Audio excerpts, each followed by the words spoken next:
Good morning and welcome to Hardin Life Live.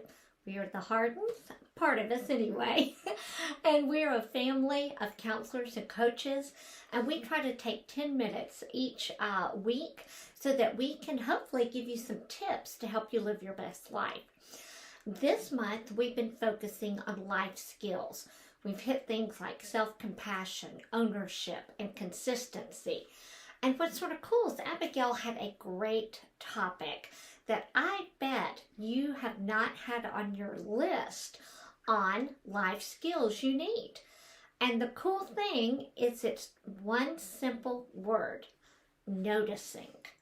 So Abigail, tell us why noticing is actually needed to be a life skill. Well, noticing seems like, okay, that's down to the basics and simple, but we know that over 90% of Americans are dissociated, meaning they're not noticing anything. They're a little checked out and just going with the flow on to the next thing. We're so much of a doing culture versus knowing how to be. And so noticing is that invitation to learn how to be. That it's okay that we don't have to place judgment on what we're doing, like even our breath. Even our breathing, noticing that we breathe in and we breathe out, noticing how we chew our food, how we swallow, noticing if we have any running thoughts and what those thoughts are, noticing if those thoughts come at a certain time of day. Is it when you first wake up? Is it when you can't go to sleep because this thought keeps going on? Well, sometimes we just label it anxiety. That's not noticing. It's really getting into the content of what we're being present with versus just going through the hamster wheel of the loop and every day starts to look the same just because we're not looking really at any difference. Well, that makes so much sense to me. And one of the things that I think you and I have been exposed to that has really helped us recognize is what Abigail was saying, how most people are not noticing themselves. They live out here versus noticing is looking in here. Two different directions. And I want to just make a connection for you. Some of you fight low self-esteem, low value of seeing yourself. Noticing is a very small way that you actually can build that back.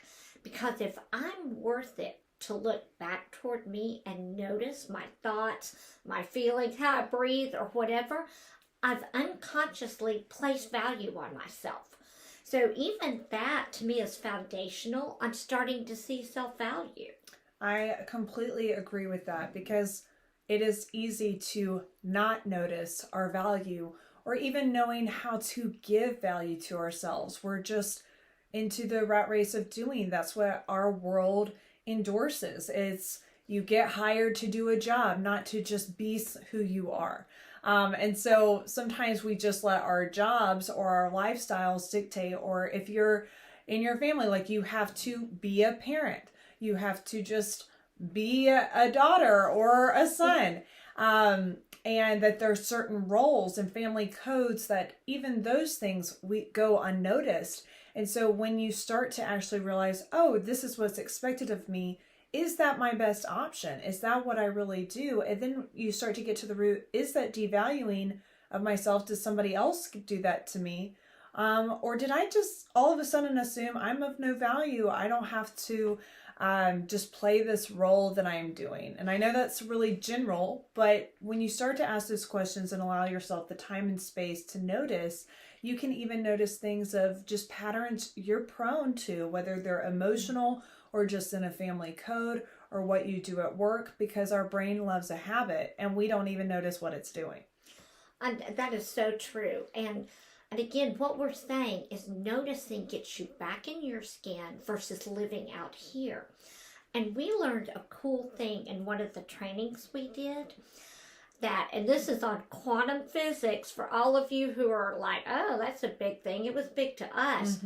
But what they've discovered is the simple act of looking at something actually changes it.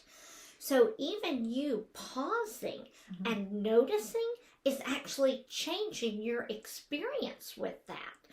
And I know, Ab, one thing that you have brought to us as a group that's been so helpful is that with your training in NLP, it really gives some direction and tractions for things we need to notice.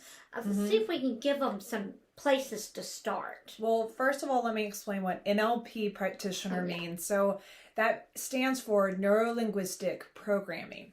It's a great way of just saying, okay, linguistic is like a language, neuro is like the brain, and then it's how we speak in a language with our brain. But it's an automatic program. And so every single person, when they have a thought, they have an image, a sound, and a feeling attached to it. So let's just say that you're feeling stressed. And I mean, we can notice stress in different ways, but if you're trying to explain that stress to somebody else, you're like, it just feels like it's like in my face. Well, you're probably more visual, imagining something in your face. You can actually have a feeling of what that might be. That might be claustrophobic. It might be tightening up your shoulders and wincing and tightening your neck. And then in your face could also be like, maybe there's a sound and a message saying, get this done, get this done. And so that creates a reality and a perception that, okay, even in that experience, that is stressful. That's not just how you're feeling stress, it's how you're creating that experience of stress. And so what I do with life coaching and NLP practice is to take, okay, if that's how you imagine stress, then instead of it being right here in your face, imagine if you can create some distance. I would even put like, is it a block that's in your face? We'll put that block 5 feet away from you, okay? If you're still feeling discomfort, put it 10 feet away. Also, silence that noise and start to notice how your body changes with just those adjustments. Well, we couldn't even do that work if we're not even noticing the experience. And I think that was so helpful to me when you explained that to us. And it really, like, for example, if you sort of feel like your breath is short, pause and notice it and look for the associated feeling, the stressor, and all of a sudden, the minute you've done that, you've turned inward. You're no longer in the rat race out here. You've joined yourself. And the reason I think we think this is a life skill is life is only fully lived if you are in your skin. If you are the frantic hamster, as you were saying, out here, kids need me, work needs me, guess what? You are missing your best life. So we want to invite you this week to actually commit to, I'm not going to be 90% of Americans. I'm going to actually start to look inward and notice. As simple as those 3 things. Yeah. Thoughts. So it's like, what are you imagining? What are you hearing? What are you feeling in your body? And for those who are like, oh, I don't have time to notice, I can't even notice, and don't make it that overwhelming. Because even just knowing I'm eating my food versus scrolling on my phone, that is something that phones and scrolling is a great way to not notice and just dissociate. Amen. And it's so easy.